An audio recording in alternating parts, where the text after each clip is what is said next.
안녕하세요. 사연동행입니다. 세상을 살다 보면 그 누구에게도 꺼내지 못한 이야기가 한둘쯤은 있죠. 이곳은 그런 마음들을 조용히 들어주는 작은 공간입니다. 구독은 공짜지만 그 마음은 참 귀하고 고맙습니다. 구독해주신다면 큰 힘이 될 거예요. 자, 그럼 오늘의 사연 시작합니다. 안녕하세요. 오늘 여러분들께 제가 직접 겪었던 이야기를 들려드리려고 합니다. 먼저 말씀드릴 게 있는데 제가 오늘 들려드릴 이야기는 실제로 제가 겪은 사연입니다. 다만 개인정보 보호를 위해서 이름이나 직업, 나이, 지역 등은 모두 각색되었으니 혹시 비슷한 분이 계시더라도 오해하지 마시기 바랍니다. 제 이름은 박도현이고 올해 46살입니다. 인테리어 자영업을 하고 있고 5살 아들 하나를 키우고 있습니다. 지금은 아들과 둘이 살고 있지만 원래는 셋이 함께 살았었죠. 제 아내였던 김민정과 함께 말입니다. 그날은 정말 평범한 하루였습니다. 오전에 신축 아파트 현장에서 벽지 작업을 마치고 집에 돌아왔어요. 평소보다 일찍 들어온 편이었죠. 오후 3시쯤이었나요? 문을 열고 들어가니 아내가 거실 소파에 앉아서 뭔가 심각한 표정을 하고 있더라고요. 손에는 휴대폰을 들고 있었는데 제가 들어오는 소리를 듣고도 쳐다보지 않았습니다. 일찍 왔네. 민정이 말했는데 목소리가 평소와 달랐어요. 뭔가 딱딱하고 차가웠습니다. 응, 오늘 일이 일찍 끝나서. 무슨 일 있어? 제가 물었지만 민정은 대답 대신 한숨만 푹 쉬더라고요. 그 모습이 평소 보던 아내의 모습과는 너무 달랐습니다. 아들은 방에서 혼자 놀고 있었습니다. 5살이라 아직 유치원에 다니는데 오늘은 일찍 마치는 날이었거든요. 평상시 같으면 민정이 아들과 함께 놀아주고 있을 텐데 오늘은 아들을 방에 혼자 두고 거실에 앉아 있는 게 이상했어요. 뭔가 심각한 일이 생긴 것 같았습니다. 저녁 뭐 먹을까? 제가 물었을 때 민정이 드디어 저를 쳐다봤습니다. 그런데 그 눈빛이 예사롭지 않았어요. 뭔가 결심한 듯한, 그러면서도 조금은 불안해하는 그런 표정이었습니다. 마치 중대한 발표를 앞두고 있는 사람처럼 말이죠. 여보, 할 말이 있어. 드디어 민정이 입을 열었습니다. 톤부터가 심상치 않았어요. 제가 의자에 앉으려는데 민정이 아니야, 서 있어. 오래 걸리지 않을 거야 라고 말하더라고요. 그 순간 뭔가 안 좋은 예감이 들었습니다. 왜 서 있으라고 하는 걸까요? 뭔 일이야? 무슨 문제라도 있어? 저는 민정의 표정을 살펴봤어요. 그런데 민정은 한참 동안 말을 하지 못하고 입술만 깨물고 있더라고요. 마치 무슨 폭탄 같은 말을 하려고 하는데 차마 입에서 나오지 않는 것 같았어요. 손도 계속 떨리고 있었습니다. 그때 아들이 방에서 나왔습니다. 아빠 왔어? 하며 제게 달려오더라고요. 저는 아들을 안아주면서도 민정의 표정을 계속 살펴봤습니다. 아들이 있는 상황에서 무슨 심각한 이야기를 하려는 건지 이해할 수 없었어요. 설마 아이 앞에서 이상한 말을 하려는 건 아니겠죠? 아들아, 방에서 조금 더 놀고 있을래? 엄마 아빠가 잠깐 이야기할 게 있어서. 민정이 아들에게 말했습니다. 아들은 응하고 대답하며 다시 방으로 들어갔어요. 그리고 문을 닫았습니다. 이제 정말 저희 둘만 남았네요. 민정이 다시 저를 바라봤어요. 이번에는 정말 심각한 표정이었습니다. 당신이랑 사는 게 너무 답답해. 갑자기 터져나온 말이었어요. 매일 똑같은 일상, 똑같은 대화, 똑같은 하루하루. 이렇게 살다가 죽는 게 인생인가 싶어서 목소리에 원망이 가득했습니다. 무슨 소리인지 이해할 수 없었습니다. 물론 저희 부부가 특별히 로맨틱하거나 그런 관계는 아니었지만 그렇다고 해서 답답할 정도는 아니었거든요. 오히려 평범하지만 안정적인 삶이라고 생각하고 있었는데 갑자기 왜 이런 말을 하는 걸까요? 갑자기 왜 그런 말을 해?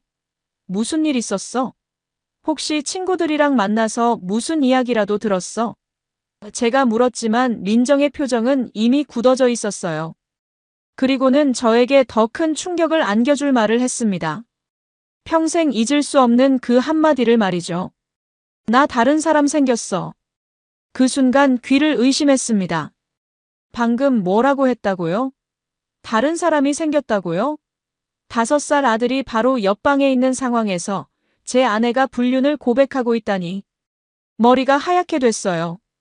이게 현실인가요? 뭐라고? 제가 더듬거리며 물었을 때 민정은 더욱 당당하게 말했습니다. 6개월 전부터 만나고 있어. 그 사람은 나를 진짜 여자로 봐줘. 당신처럼 그냥 애 엄마, 가사 도우미로 보지 않고 진짜 한 명의 여성으로 대해줘. 민정의 말 한마디 한마디가 칼날처럼 저를 찔렀습니다. 미쳤어? 지금 무슨 소리 하는 거야? 제가 소리쳤을 때 방에서 아들 목소리가 들렸어요. 엄마, 아빠, 왜 싸워? 저는 급하게 목소리를 낮췄습니다.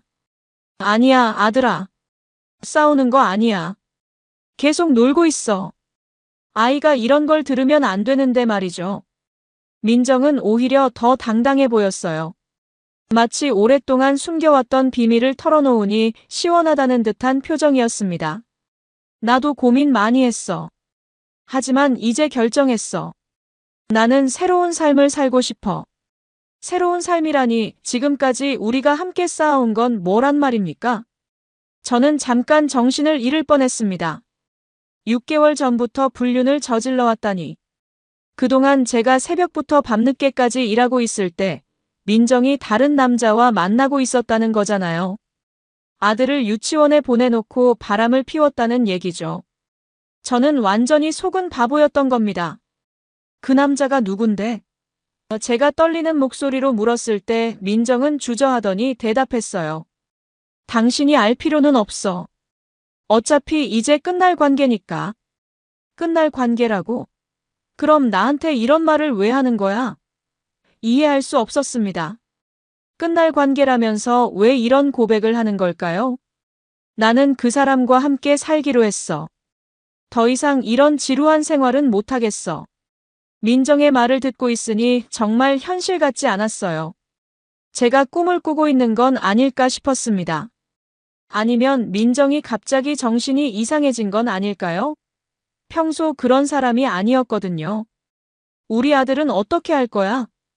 제가 물었을 때 민정은 잠깐 당황하는 기색을 보였어요. 아마 아들에 대해서는 깊이 생각해보지 않았나 봅니다. 그저 자신의 감정에만 몰두해서 결정한 거겠죠. 아들은 당신이 키우는 게 나을 것 같아. 나는 새로 시작하는 거니까 아이까지 데리고 갈 수는 없어. 그 말을 듣는 순간 정말 화가 머리끝까지 났어요. 자기 편의대로 아들까지 버리겠다는 거잖아요. 자신이 낳은 친자식을 마치 짐처럼 취급하고 있었습니다. 미친 소리 하지 마. 아들이 내 친자식이야. 어떻게 그런 말을 할 수 있어? 제가 목소리를 높이자 민정도 맞받아쳤어요. 나도 힘들어. 나도 내 인생이 있다고. 23에 결혼해서 지금까지 당신과 아들만 보고 살았어. 이제 내 인생도 살고 싶다고. 민정이 소리를 지르자 방에서 아들이 나왔어요. 작은 얼굴에 불안한 표정을 띠고 있었습니다. 엄마, 아빠, 왜 그래? 무서워. 아들의 순수한 얼굴을 보니 더욱 화가 났습니다. 이 아이는 아무것도 모르는데 엄마가 자기를 버리고 다른 남자와 도망가려고 한다니. 어떻게 이런 일이 일어날 수 있는 걸까요? 이 아이가 뭘 잘못했다고 말이죠. 아들아, 괜찮아. 엄마 아빠가 잠깐 이야기하고 있는 거야. 방에서 조금만 더 놀고 있을래? 제가 최대한 부드러운 목소리로 아들을 달래서 다시 방으로 보냈습니다. 아이가 이런 상황을 보면 안 되겠더라고요. 그리고 민정에게 말했어요. 정신 차려. 지금 하는 말이 얼마나 무책임한 말인지 알아. 아들이 뭔 죄야? 나도 알아. 하지만 어쩔 수 없어. 이미 결정한 일이야. 민정이 말하면서 방 쪽으로 향했어요. 무슨 짓을 하려는 걸까요? 설마 정말로 짐을 싸놨다는 건 아니겠죠? 그런데 정말로 민정은 이미 준비해뒀던 캐리어를 끌고 나왔습니다. 이미 짐도 쌌어. 오늘 나갈 거야. 만들어뒀던 짐이라니 얼마나 오래 전부터 계획했던 걸까요? 저는 정말 바보였구나 싶었어요. 아내가 이런 계획을 세우고 있는 동안 저는 아무것도 모르고 있었다니. 민정아, 다시 한번 생각해봐. 우리가 지금까지 쌓아온 것들, 이 집, 아들, 우리의 추억들. 저는 마지막으로 설득해보려고 했어요. 하지만 민정의 대답은 냉정했습니다. 그런 것들이 나를 올가맨 거야. 이제 그런 굴레에서 벗어나고 싶어. 굴레라니, 가족이 굴레라고 하다니. 민정의 목소리는 단호했습니다. 이미 마음을 완전히 정한 상태였어요. 더 이상 설득할 수 있을 것 같지 않았습니다. 오히려 제가 더 애걸복걸하는 모습을 보이면 안 될 것 같았어요. 그때 아들이 또 방에서 나왔어요. 엄마, 어디가? 가방 왜 들고 있어? 아들의 질문에 민정은 잠깐 머뭇거렸어요. 그리고는 엄마가 잠깐 출장 가는 거야. 아빠랑 잘 지내고 있어라고 거짓말을 했습니다. 출장이라니 끝까지 아이를 속이는군요. 언제 와? 아들이 순수하게 물었을 때 민정은 제대로 대답하지 못했어요. 조금 오래 걸릴 것 같아. 얼마나? 그건 아빠한테 물어봐. 민정은 아들에게 진실을 말할 용기가 없었던 거죠. 끝까지 비겁하게 도망가는 겁니다. 그렇게 민정은 정말로 집을 떠났습니다.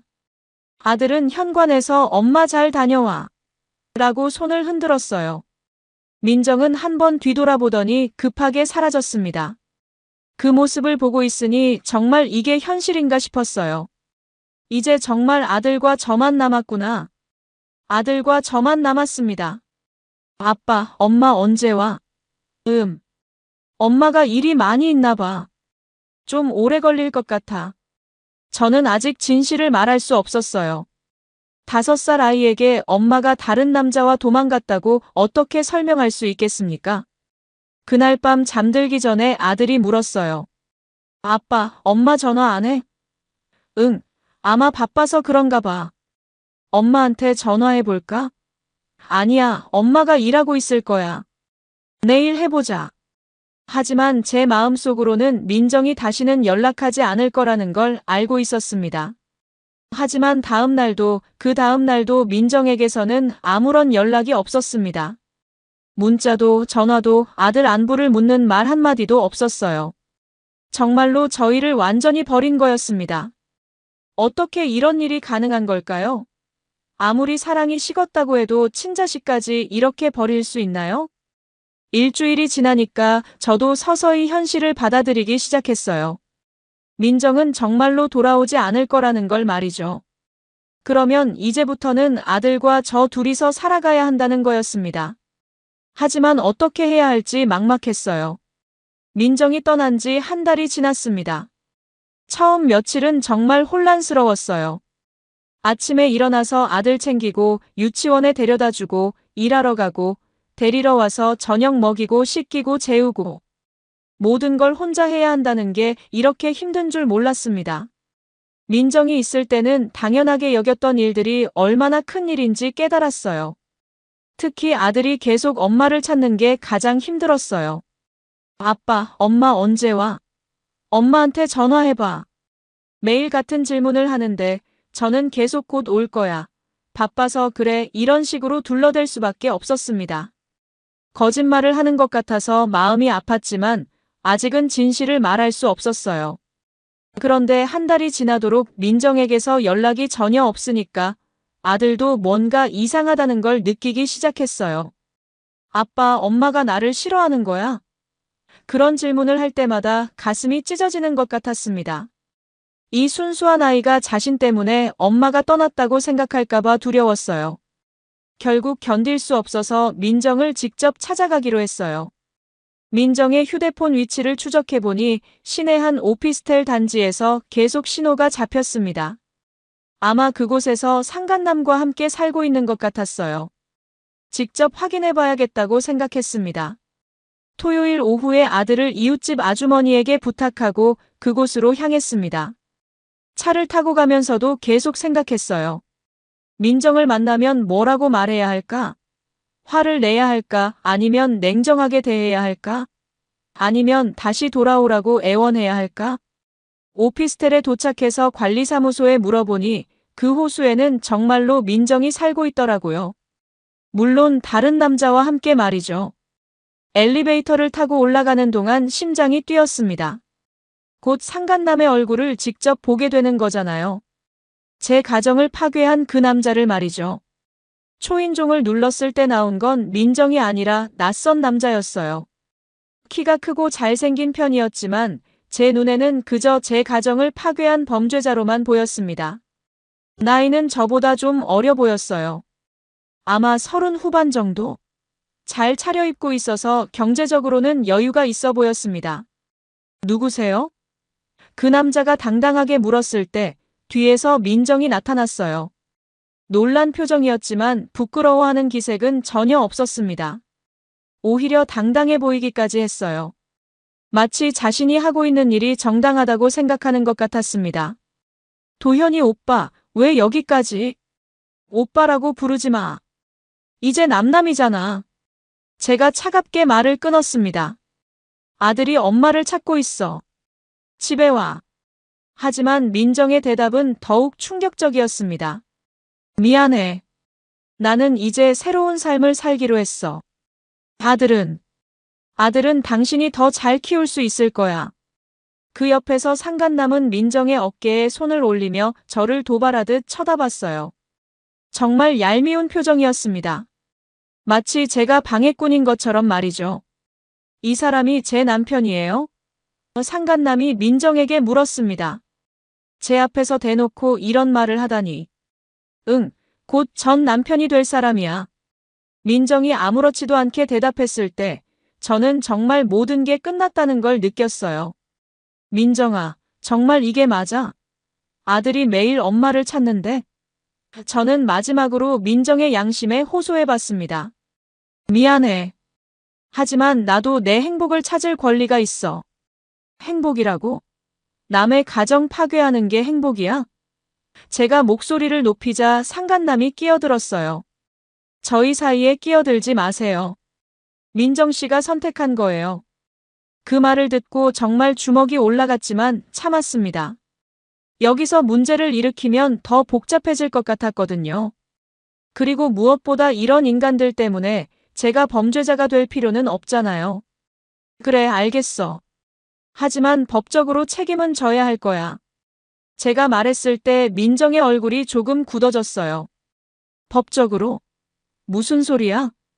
이혼 소송하고 상간자 소송할 거야. 각오해. 상간남의 얼굴도 조금 어두워졌습니다. 그 말을 남기고 저는 돌아섰습니다. 더 이상 볼 것도 없었어요. 민정이 뒤에서 뭔가 말하는 것 같았지만 듣고 싶지 않았습니다. 엘리베이터를 타고 내려오면서 정말 모든 게 끝났구나 싶었어요. 집으로 돌아와서 아들에게 어떻게 설명해야 할지 막막했습니다. 아빠, 엄마 못 만났어? 엄마는 아주 멀리 가셨단다. 돌아오기 어려울 것 같아. 왜? 나 때문이야? 아들의 질문에 목이 메었어요. 아니야, 절대 아니야. 우리 아들은 잘못한 게 없어. 엄마가 다른 선택을 한 거야. 어떻게 설명해야 할지 정말 어려웠습니다. 아직 5살인 아이에게 어른들의 복잡한 감정을 어떻게 설명할 수 있겠어요? 그날 밤 저는 변호사에게 상담을 받았습니다. 상간자 소송을 제기하기로 결심했어요. 제가 가진 모든 증거들, 민정의 휴대폰 기록, 카드 사용 내역, 그리고 오늘 직접 목격한 것까지. 변호사는 승소 가능성이 높다고 말했습니다. 이혼 소송과 상간자 소송을 동시에 진행했어요. 민정은 변호사도 제대로 구하지 못했습니다. 아마 상간남이 비용을 대주지 않았나 봐요. 결국 국선 변호사를 통해서 대응했는데 준비도 제대로 안 되어 있었어요. 법정에서 보니 민정이 얼마나 현실을 모르고 있는지 확실히 알 수 있었습니다. 법정에서 민정을 다시 봤을 때 정말 서글펐습니다. 예전에 그렇게 당당하던 모습은 온데간데 없고 초라하고 위축된 모습이었어요. 상간남은 함께 오지도 않았더라고요. 결국 혼자서 모든 걸 감당해야 하는 상황이 된 거였습니다. 사랑한다던 그 남자는 어디 갔을까요? 재판 과정에서 여러 가지 사실들이 드러났어요. 민정이 상간남과 만나면서 제 카드로 비싼 식당에서 식사하고 호텔도 이용했다는 증거들이 나왔습니다. 심지어 제가 출장 간 사이에 상간남을 집으로 데려온 적도 있었더라고요. 우리 집에서 말이죠. 아들이 있는 집에서 그런 짓을 했다니. 가장 충격적이었던 건 민정이 아들을 유치원에 맡기고 상간남과 만났다는 사실이었어요. 아들이 엄마 어디 갔어? 라고 물으면 잠깐 마트 다녀올게라고 거짓말하고 나가서 바람을 피웠던 거죠. 그 순수한 아이를 속이면서까지 불륜을 저질렀다니 정말 어떻게 그럴 수 있었을까요? 변호사가 제출한 증거들은 압도적이었습니다. 휴대폰 위치 추적 기록, 카드 사용 내역, 심지어 호텔 CCTV에 찍힌 영상까지. 민정은 변명할 여지가 전혀 없었어요. 오히려 법정에서도 자신을 정당화하려고 했습니다. 제가 사랑하지 않는 사람과 억지로 살 필요는 없잖아요. 민정이 판사에게 말했을 때 법정이 조용해졌어요. 판사님도 어이없다는 표정을 지으셨습니다. 그렇다고 해서 불륜을 저지를 권리가 있다는 말입니까? 판사님의 날카로운 질문에 민정은 대답하지 못했어요. 민정은 법정에서 마지막까지 내 인생이니까 내가 선택할 권리가 있다고 주장했어요. 사랑하지도 않는 사람과 억지로 살 필요는 없다면서 자신을 정당화하려고 했습니다. 하지만 그 말을 들으면서 정말 이 사람을 사랑했었나 싶었어요. 그럼 아이는 어떻게 하실 작정이었습니까? 판사님이 물었을 때 민정은 한참 동안 대답하지 못했어요. 그건 아버지가 더 잘 키울 수 있을 거라고 생각했어요. 아이의 의견은 들어보셨습니까? 아이는 아직 어려서 변명만 늘어놓더라고요. 판사는 가정에 대한 책임과 의무를 저버린 것이라며 제 손을 들어줬습니다. 결국 저는 위자료와 손해배상금을 모두 받아낼 수 있었어요. 금액도 생각보다 컸습니다. 민정의 불륜으로 인한 정신적 피해, 아이에게 끼친 상처, 모든 것들이 고려된 금액이었어요. 상간남에 대한 소송도 승소했어요. 그 사람도 꽤 큰 금액을 배상해야 했습니다. 법정에서 만난 상간남은 민정과 달리 여전히 당당했어요. 사랑에는 죄가 없다는 식으로 말하더라고요. 하지만 법은 그렇게 보지 않았습니다. 사랑이라고 하시는데 그 사랑이 다른 사람의 가정을 파괴할 권리를 주는 건 아닙니다. 판사님의 말에 상간남도 할 말이 없었어요. 결국 두 사람 모두 법적인 책임을 지게 됐습니다. 그들이 저지른 일에 대한 대가를 치르게 된 거죠. 하지만 민정에 대한 소식들이 계속 들려왔어요. 처음 1년 정도는 상간남과 호화롭게 살고 있다는 소리였습니다. 비싼 레스토랑에서 식사하고 명품백 들고 다니고 해외여행도 자주 간다고 하더라고요. 동네 사람들이 시내에서 민정을 봤다며 전해주는 이야기들이었어요. 솔직히 배가 아팠어요. 아들과 저는 매일 아껴가며 살고 있는데 민정은 그렇게 호화롭게 살고 있다니. 법정에서 받은 배상금은 모두 아들 교육비와 미래를 위해 저축했는데 민정은 상간남 돈으로 흥청망청 살고 있다고 생각하니 화가 났어요. 하지만 인과응보라는 게 있을 거야라고 스스로를 위로했습니다. 그런 식으로 시작한 관계가 오래갈 리 없다고 생각했거든요. 남의 가정을 파괴하고 시작한 사랑이 진정한 사랑일 리 없잖아요. 언젠가는 그들도 대가를 치르게 될 거라고 믿었습니다. 그리고 정말로 그런 날이 왔어요. 이혼한 지 1년 반 정도 지나니까 다른 소식들이 들려왔거든요. 상간남이 사업에서 큰 손실을 봤다는 얘기가 먼저 들려왔어요. 부동산 투자에 실패했다느니 주식으로 큰 손해를 봤다느니 하는 이야기들이었습니다. 동네 미용실 사장님이 말씀해 주시길 민정이 그 오피스텔 근처 마트에서 상간남과 크게 싸우는 걸 봤다고 하더라고요. 돈 문제로 싸우는 것 같던데 민정 씨가 울면서 매달리고 그 남자는 짜증내면서 가버리더라고 하셨어요. 아, 결국 현실의 벽에 부딪힌 거구나 싶었습니다. 더 충격적인 소식은 몇 달 후에 들었어요. 상간남이 다른 여자와 바람을 피운다는 소문이었습니다. 그것도 민정보다 훨씬 젊고 예쁜 여자라고 하더라고요. 민정을 버리고 새로운 사냥감을 찾은 거죠. 결국 그 남자에게 민정도 그냥 놀잇감 중 하나였던 겁니다. 그래, 바로 이거야. 남의 가정을 파괴할 정도로 이기적인 인간이 진정한 사랑을 할 수 있겠어? 속으로 중얼거렸어요. 민정은 상간남이 자신을 진정으로 사랑한다고 착각했던 거죠. 하지만 그런 인간이 어떻게 진실한 사랑을 할 수 있겠습니까?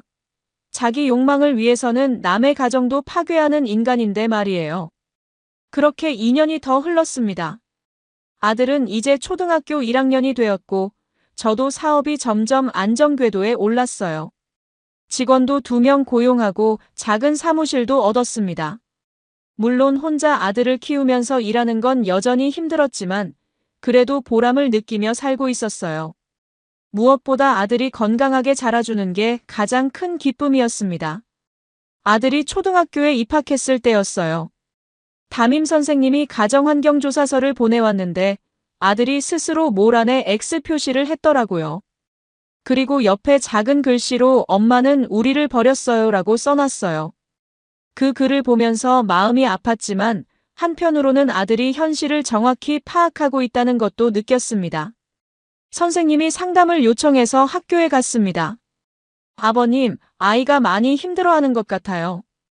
엄마에 대한 이야기를 전혀 안 해요. 혹시 상처받을까봐 참고 있는 건 아닐까요? 선생님의 걱정 어린 목소리에 저도 걱정이 됐어요. 선생님, 제 아들은 생각보다 강합니다. 엄마가 떠난 이유도 어느 정도 알고 있어요. 오히려 다른 친구들에게 당당하게 말하더라고요. 우리 엄마는 없어. 아빠가 엄마 역할도 다 해줘. 실제로 아들은 그런 식으로 말하곤 했어요. 실제로 아들은 적응을 잘하고 있었습니다. 물론 때때로 엄마를 그리워하는 기색을 보이기도 했지만 전체적으로는 밝고 건강하게 자라고 있었어요. 친구들과도 잘 어울렸고 성격도 활발했습니다. 오히려 민정이 있을 때보다 더 안정적인 것 같았어요. 그런데 민정에 대한 소문들은 계속 좋지 않았어요. 상간남과의 관계가 점점 나빠지고 있다는 이야기들이 들려왔습니다. 처음에는 상간남이 민정을 여왕처럼 대해줬다고 했는데 시간이 지나면서 그것도 변했나 봐요. 소문으로는 상간남이 더 젊고 예쁜 여자를 만났다고 했습니다. 그리고 민정에게는 이제 질렸다. 각자 살자고 통보했다더라고요. 민정이 매달렸지만 상간남은 이미 마음을 돌린 상태였대요. 결국 민정도 버림받은 거였습니다. 역시 그럴 줄 알았어. 그 소식을 들었을 때 저는 전혀 놀라지 않았어요. 오히려 예상했던 일이었거든요. 그런 식으로 시작한 관계가 어떻게 오래 갈 수 있겠어요? 상간남도 결국은 민정을 장난감 정도로 생각했던 거죠. 결국 민정은 빈손으로 쫓겨났습니다. 상간남 명의로 되어 있던 오피스텔에서도 나와야 했고 카드도 모두 정지됐다고 하더라고요. 친정에도 갈 수 없었습니다. 이미 이혼할 때 친정어머니가 이제 내 딸이 아니다라고 선을 그었거든요. 민정의 어머니는 처음에 딸을 이해해 주려고 했다고 해요. 하지만 손자를 버리고 불륜남과 도망간 것을 알고 나서는 완전히 등을 돌렸다고 하더라고요. 그런 딸을 키운 적 없다면서 아예 연락을 끊었다고 했습니다. 그때부터 민정의 몰락이 시작된 것 같아요. 돈도 없고 갈 곳도 없고 기술도 없고 20년 가까이 전업주부로 살았던 사람이 갑자기 사회에 나가서 살기가 쉽지 않았을 거예요. 더군다나 나이도 40에 가까웠고 특별한 기술이나 경력도 없었으니까요. 처음에는 동정심 같은 게 들기도 했습니다. 아무리 저를 배신했다고 해도 한때는 사랑했던 사람이고 아들의 엄마니까요. 하지만 그런 마음도 금방 사라졌어요. 민정이 떠날 때 아들에게 한 말이 계속 생각났거든요. 당신이 더 잘 키울 수 있을 거야. 그 말이 얼마나 무책임한 말이었는지 이제야 확실히 알 것 같았어요. 자신의 욕망을 위해서는 친자식까지 버릴 수 있는 사람이었던 거죠. 그런 사람이 과연 진정한 사랑을 할 수 있을까요? 아니면 그저 자신의 즐거움을 위해 남을 이용하는 것뿐일까요? 소문으로는 민정이 여러 임시직을 전전하고 있다고 했어요. 식당 서빙, 청소일, 전단지 돌리기 등등. 하루하루 연명하는 수준이라고 하더라고요. 한때 명품백을 들고 다니던 그 모습은 어디에도 없었을 겁니다. 더 안타까운 건 민정이 여러 번 저에게 연락을 시도했다는 소식이었어요. 하지만 저는 번호를 바꿨고 이사도 했거든요. 아들과 새로운 시작을 하고 싶었거든요. 민정의 연락을 받고 싶지 않았어요. 어느 토요일이었습니다. 아들과 함께 시장에 장을 보러 갔는데 아들이 갑자기 아빠, 저기 누워있는 사람 좀 봐라고 했어요. 아들이 가리키는 곳을 보니 한 여자가 길가에 앉아서 폐지를 줍고 있었습니다. 처음에는 그냥 지나치려고 했어요. 요즘 힘든 사람들이 많으니까. 그런데 뭔가 낯익은 뒷모습이었습니다. 체형도 그렇고 걸음걸이도. 설마 하는 마음에 다시 돌아봤는데 정말 민정이었습니다. 5년 사이에 완전히 달라진 모습이었어요. 머리는 바싹 마르고 색깔도 누렇게 변해서 자리 잡지 못하고 있었고 입고 있던 옷도 여기저기 해져 있고 때도 많이 탔어요. 얼굴도 몰라볼 정도로 수척해졌고 예전에 그렇게 신경 쓰던 화장도 전혀 안 한 상태였습니다. 무엇보다 충격적이었던 건 그 표정이었어요. 완전히 기가 죽어서 마치 세상에 혼자 남겨진 것 같은 절망적인 표정이었습니다. 예전에 당당하게 나는 새로운 삶을 살겠다고 하던 그 모습은 어디에도 없었어요. 아들도 민정을 알아봤나 봐요. 아빠, 저 사람. 혹시 엄마 아니야? 조용히 물어봤습니다. 저는 고개를 끄덕일 수밖에 없었어요. 이제 8살이 된 아들도 엄마의 처참한 모습을 보게 된 거였습니다. 민정도 저희를 봤습니다. 순간 얼어붙은 표정이 되더니 급하게 자리에서 일어나려고 했어요. 하지만 너무 급하게 일어나는 바람에 휘청거렸고 줍고 있던 폐지들이 바람에 흩어졌습니다.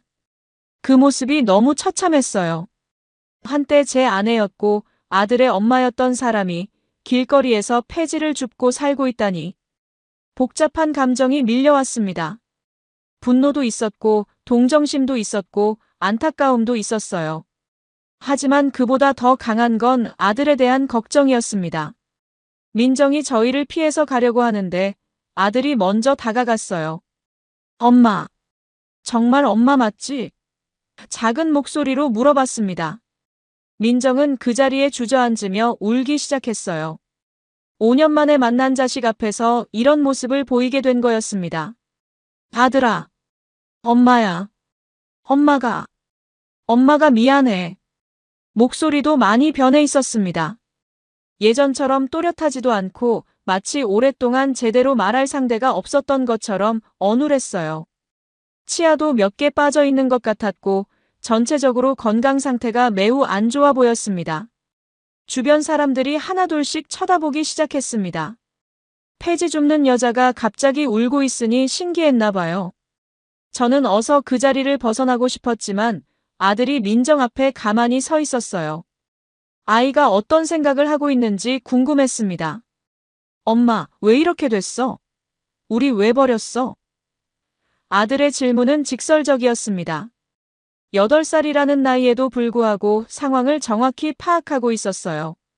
민정은 더욱 심하게 울었습니다. 엄마가 잘못했어. 정말 잘못했어. 그때 민정이 저를 바라봤어요.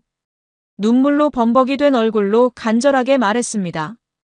도현아, 제발, 나 좀 용서해줘. 내가 정말 잘못했어. 다시 기회를 줘. 목소리가 떨리고 있었고 정말 절망적인 표정이었어요. 순간 마음이 흔들렸어요. 아무리 저를 배신했다고 해도 이렇게 처참하게 무너진 모습을 보니 동정심이 일어났습니다. 하지만 바로 아들 생각이 났어요. 지난 5년 동안 아들이 얼마나 힘들어했는지, 엄마 없는 상황을 얼마나 용감하게 받아들였는지 말이죠. 민정아, 늦었어.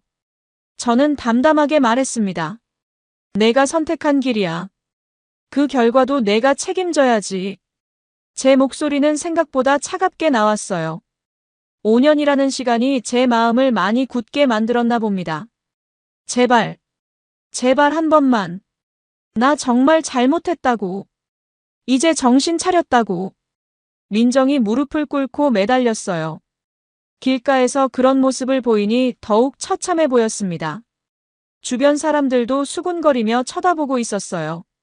하지만 제 마음은 이미 굳어 있었어요. 내가 우리를 버렸을 때 우린 이미 죽었다고 생각했어. 특히 이 아이는 엄마가 자신을 버렸다는 사실을 어떻게든 받아들여야 했다고. 이제 와서 돌아오겠다고. 저는 아들을 바라봤습니다. 아들이 저를 올려다봤어요. 그리고는 민정에게 말했습니다. 엄마, 나는 이제 엄마 없어도 괜찮아. 아빠가 있으니까. 8살 아이의 입에서 나온 말이라고 믿기지 않을 정도로 단호했어요. 그 말을 듣는 순간 정말 자랑스러웠습니다. 아니야. 아들아. 엄마가 정말 너희를 사랑한다고. 민정이 아들에게 손을 뻗었지만 아들은 한 발 뒤로 물러섰어요. 엄마가 사랑했으면 우리를 버리지 않았을 거야. 선생님이 그랬어. 진짜 사랑은 끝까지 지켜주는 거라고. 아들의 말에 민정은 더욱 절망했습니다. 자신의 친자식이 이렇게 냉정하게 선을 긋고 있으니 얼마나 충격적이었을까요? 하지만 이미 늦었어요. 아들의 마음속에서 민정은 이미 엄마가 아니었습니다.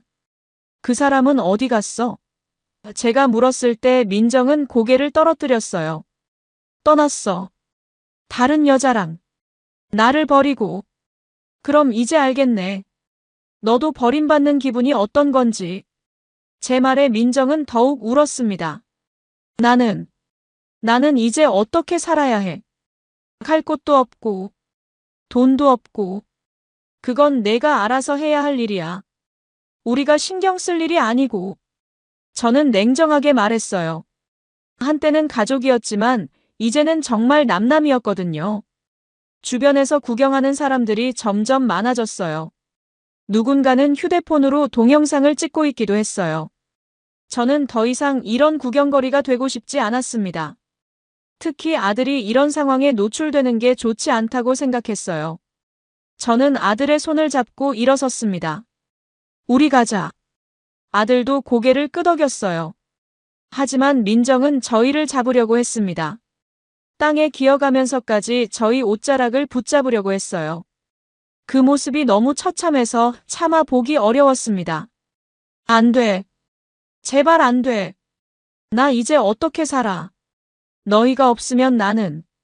민정의 절규가 거리에 울려 퍼졌지만 저는 돌아보지 않았습니다. 아들도 마찬가지였어요.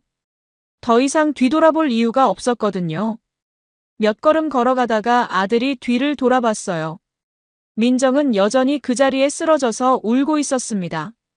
주변 사람들이 수군거리며 구경하고 있었고 누군가는 휴대폰으로 동영상을 찍고 있기도 했어요. 정말 비참한 광경이었습니다. 아빠, 엄마 불쌍하지 않아? 아들이 물었습니다. 저는 잠깐 걸음을 멈췄어요. 그리고 아들에게 말했습니다. 불쌍하긴 해. 하지만 그게 엄마가 선택한 길이야. 우리는 우리 길을 가야 해. 아들은 고개를 끄덕이며 이해하는 듯 했어요. 아빠가 엄마 용서 안 해도 괜찮아. 나도 용서 안 할 거야. 아들의 말에 가슴이 뭉클했어요. 이 아이가 언제 이렇게 컸나 싶었습니다. 8살밖에 안 된 아이가 이런 결단을 내리다니. 한편으로는 마음이 아팠지만 다른 한편으로는 정말 자랑스러웠어요. 집으로 돌아가는 길에 아들이 말했어요. 아빠, 엄마가 왜 그렇게 됐어? 사람은 잘못된 선택을 하면 그 결과를 감당해야 해. 엄마도 그런 거야. 그럼 나는 절대 그런 선택 안 할 거야. 아들의 다짐이 진심으로 느껴졌습니다. 그날 저녁 집에서 아들과 이야기를 나눴어요. 아들아, 오늘 엄마 본 기분이 어때? 처음에는 좀 무서웠어. 엄마가 그렇게 달라져 있어서. 그런데 이제 괜찮아. 우리끼리 잘 살았으니까. 아들의 말이 맞았어요. 우리는 민정 없이도 충분히 잘 살아왔습니다. 오히려 더 평화로웠고 더 안정적이었어요. 민정이 있을 때는 항상 갈등이 있었거든요. 사소한 일로도 자주 다퉜고 집안 분위기도 좋지 않았어요. 하지만 민정이 떠난 후에는 그런 스트레스가 전혀 없었습니다. 아빠, 엄마가 다시 돌아온다고 해도 받아주면 안 돼. 아들이 진지하게 말했어요. 왜? 엄마는 우리를 한 번 버렸어. 또 버릴 수 있어. 아이의 말이 전곡을 찔렀습니다. 정말 그렇죠. 한 번 배신한 사람은 또 배신할 수 있어요. 며칠 후, 동네 사람을 통해서 민정의 근황을 들었습니다. 그날 이후로 그 근처에서 더 이상 보이지 않는다고 하더라고요. 아마 다른 곳으로 떠난 것 같다고 했습니다. 저는 특별한 감정이 들지 않았어요. 그저 그렇구나 싶을 뿐이었습니다. 아들도 마찬가지였어요. 엄마 어디 갔을까? 하고 한 번 물어보고는 그 후로는 전혀 관심을 보이지 않았습니다. 오히려 아빠, 오늘 뭐 하고 놀까? 라며 평소와 다름없이 행동했어요. 정말 대견했습니다. 그 일이 있고 나서 저는 더욱 확신했어요. 민정을 받아주지 않은 게 옳은 선택이었다는 걸 말이죠. 아들도 이제 완전히 민정을 잊고 새로운 삶을 살고 있었어요. 굳이 과거를 되돌릴 필요가 없었습니다. 학교에서도 아들은 잘 적응하고 있었어요. 담임 선생님이 요즘 아이가 더 밝아진 것 같아요 라고 말씀해 주셨습니다. 혹시 무슨 좋은 일이라도 있었나요? 선생님이 물으셨을 때 저는 네, 집안일이 정리됐어요 라고 대답했습니다. 사실 그게 정확한 표현이었어요. 민정이라는 불안 요소가 완전히 제거된 거였으니까요. 이제 더 이상 민정이 갑자기 나타나서 아들을 혼란스럽게 할 일은 없을 것 같았어요. 아들도 민정을 완전히 정리한 것 같았고요. 아빠, 나는 커서 아빠처럼 될 거야. 어느 날 아들이 말했어요. 어떤 면에서? 책임감 있는 사람. 가족을 끝까지 지키는 사람. 그 말을 듣고 정말 뿌듯했습니다. 아들이 올바른 가치관을 갖고 자라고 있다는 걸 느꼈어요. 그리고 나는 절대 엄마처럼 안 할 거야. 내 가족을 버리는 일은 절대 없을 거야. 아들의 다짐을 듣고 있으니 눈물이 날 뻔했어요. 이 아이가 엄마의 잘못된 행동을 반면교사로 삼아서 더 좋은 사람으로 자라고 있구나 싶었습니다. 그 후로도 가끔 민정에 대한 소식이 들려왔지만 저는 더 이상 관심을 갖지 않았어요. 아들도 마찬가지였고요. 우리에게 민정은 이미 과거의 사람이었습니다. 더 이상 우리 삶에 영향을 미칠 수 없는 사람이었어요. 오히려 저는 아들과의 관계에 더 집중했어요. 혼자 키우는 게 힘들기는 했지만 그래도 아들과 더 깊은 유대감을 형성할 수 있었거든요. 민정이 있을 때는 느끼지 못했던 아버지로서의 보람을 느꼈습니다. 그로부터 다시 몇 년이 흘렀습니다. 아들은 이제 중학생이 됐고 제 사업도 더욱 성장했어요. 직원들도 늘리고 더 큰 사무실로 이사도 했습니다. 무엇보다 아들이 건강하고 밝게 자라주는 게 가장 큰 보람이었어요. 정말 자랑스러운 아들로 성장했습니다. 아들은 학교에서도 인기가 많았습니다. 우리 아빠는 엄마 역할도 다 해주셔서 최고야라고 자랑하고 다닌다고 담임 선생님이 말씀해 주시더라고요. 친구들도 저를 많이 좋아한다고 했습니다. 학부모 모임에서도 혼자 키우시는데 정말 잘 키우셨네요 라는 말을 많이 들었어요. 어느 날 아들이 물어봤어요. 아빠, 엄마 생각 안 나? 가끔 생각나지. 그런데 후회는 안 해. 우리가 선택한 게 맞는 것 같거든. 나도 그래. 엄마가 돌아온다고 해도 이제 받아들이고 싶지 않아. 아들의 말을 들으니 정말 많이 컸다는 걸 느꼈어요. 아들이 중학교에 들어가면서 친구들과 가족 이야기를 할 때가 있다고 해요.